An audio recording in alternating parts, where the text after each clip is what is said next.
तो स्टूडेंट्स आज हम बात करेंगे डोमेन नेम के बारे में। तो आपको बता दूं कि domain name is your website name. अगर आप देखते हैं www.google.com तो वो भी एक डोमेन नेम है। facebook.com तो वो भी एक डोमेन नेम है। अगर आपने अपनी कोई कंपनी खोलनी है और उसकी वेबसाइट बनानी है तो पहले आपको चाहिए डोमेन नेम। ठीक है, तो डोमेन नेम जो भी आपको नेम मिलता है जिसको आप ब्राउज़र के ऊपर टाइप करते हैं और कोई वेबसाइट खोलते हैं, तो वेबसाइट खोलने के लिए जो फर्स्ट रिक्वायरमेंट है वो डोमेन नेम की है। और एग्जांपल मैंने आपको बता दिए, google.com ये भी डोमेन नेम है और facebook.com ये भी क्या है, एक डोमेन नेम है। अब बात करते हैं आईपी एड्रेस की। ये इससे पहले मैं आपको बता दूं कि every domain name is associated with N IP address.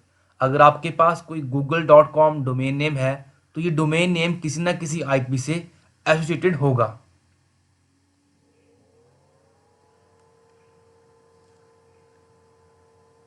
अब अब बात आएगी कि आईपी एड्रेस क्या है। तो आईपी एड्रेस की फुल फॉर्म है internet protocol address. Every computer which is connected to internet will get an unique address and that unique address is called as IP address. अगर आप अभी भी ये वीडियो देख पा रहे हैं तो आपका मोबाइल फ़ोन इंटरनेट से कनेक्टेड होगा, और कनेक्टेड है तो आपके मोबाइल फ़ोन का भी एक कोई ना कोई एड्रेस होगा ही होगा, जिसको हम बोलते हैं इंटरनेट प्रोटोकॉल एड्रेस या फिर आईपी एड्रेस। अगर आपको अपना आईपी एड्रेस चेक करना है तो सिंपली क्या करें, आप ब्राउज़र ओपन करें। ब्राउज़र में जाके यहाँ गूगल खोल लेते हैं और गूगल में टाइप करें माय आईपी एड्रेस। तो जो भी यहाँ पे एड्रेस आएगा वो आपके कंप्यूटर या आपके मोबाइल फ़ोन का आईपी एड्रेस होगा, जैसा कि आप देख पा रहे हैं। ठीक है, तो अगर आपके पास मोबाइल फ़ोन है तो आप मोबाइल फ़ोन में भी अपना आईपी एड्रेस फाइंड कर सकते हैं। सिंपली गूगल टाइप करें और गूगल में टाइप करें माई आईपी एड्रेस, तो आपको जो है आपका आईपी एड्रेस डिस्प्ले हो जाएगा। ठीक है, तो आईपी एड्रेस भी जो है, तो आईपी एड्रेस भी दो टाइप्स के होते हैं, IPv4 और IPv6। अगर आपका मोबाइल फ़ोन में या आपके लैपटॉप में एड्रेस कुछ इस तरीके से आ रहा है 4 ब्लॉक्स में, तो वो IPv4 एड्रेस है। और अगर कुछ ऐसे आ रहा है जैसे कि यहाँ मेरे कंप्यूटर का आ रहा है, तो ये क्या है, IPv6 एड्रेस है। तो IPv4 के बाद 6 की ज़रूरत क्यों बनी? इंटरनेट शुरू होने के बाद IPv4 में इतने इंटरनेट कनेक्शन हो गए कि IPv4 इतने कनेक्शन की रिक्वायरमेंट को नहीं फुलफिल कर पा रहा था। तो इस कमी को दूर करने के लिए IPv6 मार्केट में आया। तो अभी जो है काफ़ी IPs आपको IPv6 के साथ मिलेंगे। जैसा कि आपने ये देखा, हमारे कंप्यूटर का IP एड्रेस भी क्या है, IPv6 के रूप में आ रहा है। ठीक है, अगर आप में से किसी का एड्रेस कुछ इस तरीके से आ रहा है, मैं ये तो नहीं बोल रहा हूँ कि सेम ऐसा एड्रेस आए, सेम ऐसा नहीं होगा। अगर कुछ तरीका ऐसा है तो वो IPv4 है। ठीक है, अब मैं आपको बता दूं कि किसी आदमी का दिमाग काम कैसे करता है। हम किसी नंबर को, जैसे कि मेरे पास अगर ये नंबर है, इसको मैं जल्दी याद नहीं कर पाऊंगा, इसको भी मैं जल्दी याद नहीं कर पाऊंगा। मैं अगर याद कर पाऊंगा इजीली तो वो है किसी का नाम। जैसे कि मेरे को गूगल नाम याद रहेगा, फेसबुक नाम याद रहेगा, या फिर कोई टिकटॉक याद रहेगा। और मुझे अगर इनके एड्रेस याद करने पड़े तो इनको याद करने में बहुत डिफिकल्टी होगी, और यहाँ तक कि IPv6 आपको याद ही नहीं रह पाएगा। तो इसके लिए हमें ज़रूरत पड़ती है DNS की। हम सिंपली क्या करते हैं, डोमेन नेम याद रखते हैं। जैसे कि google.com मुझे याद रहेगा, facebook.com मुझे याद रहेगा, तो हम सिर्फ ये याद रखेंगे और इस डोमेन नेम के साथ मेरे को एक IP असाइन होगा।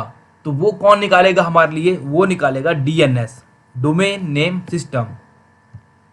तो डोमेन नेम सिस्टम में क्या होता है, जो भी आपके पास डोमेन याद होगा उस डोमेन का जो आईपी एड्रेस है वो हमें डीएनएस देता है। ठीक है, तो डीएनएस का काम क्या है, translate domain name to IP address. Domain name आप टाइप करेंगे, डोमेन नेम कहाँ जाएगा, डीएनएस में जाएगा, और डीएनएस क्या देगा आपको, उसका आईपी एड्रेस देगा। ठीक है, जैसे कि मैं ब्राउज़र के ऊपर टाइप करूंगा www.google.com, तो ब्राउज़र उस एड्रेस को डोमेन नेम सर्वर पे लेके जाएगा या डोमेन नेम सिस्टम में लेके जाएगा। और डोमेन नेम सिस्टम ये बोलेगा कि इस डोमेन नेम का आईपी एड्रेस ये है, आपको यहाँ पे जाना है, तो आपकी रिक्वेस्ट जो है वो उस आईपी एड्रेस के ऊपर जाएगी।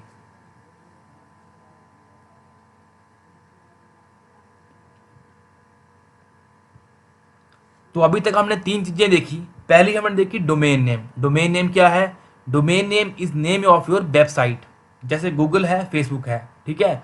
उसके बाद बात आई कि हर एक डोमेन नेम का एक आईपी एड्रेस होता है। तो आईपी एड्रेस क्या होता है? आईपी एड्रेस वो है, जब भी आपका कंप्यूटर इंटरनेट से कनेक्ट हुआ तो आपके कंप्यूटर को एक यूनिक एड्रेस मिलेगा जिसको हम आईपी एड्रेस बोलते हैं, ठीक है। और आईपी एड्रेस जो है वो दो तरीके का है, IPv4 और IPv6। अगर आपका कुछ एड्रेस इस तरीके से आता है तो IPv4 है, और 6 कुछ इस तरीके से आता है, ठीक है। तो अब मैंने बताया कि ह्यूमन नेचर क्या है, हम किसी नाम को इजीली याद रखते हैं एज कम्पेयर टू नंबर। तो इसके लिए हमें क्या पड़ी ज़रूरत? DNS की। DNS क्या करता है?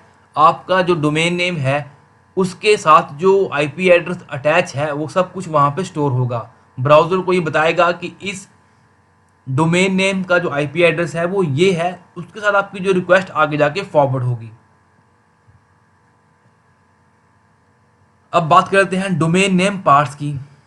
तो ये डायग्राम आप देख रहे होंगे, जब मैं टाइप करता हूँ www.google.com, तो www stand for world wide web, इसको हम बोलते हैं सब डोमेन। अगला हमारे पास आता है सेकंड लेवल डोमेन।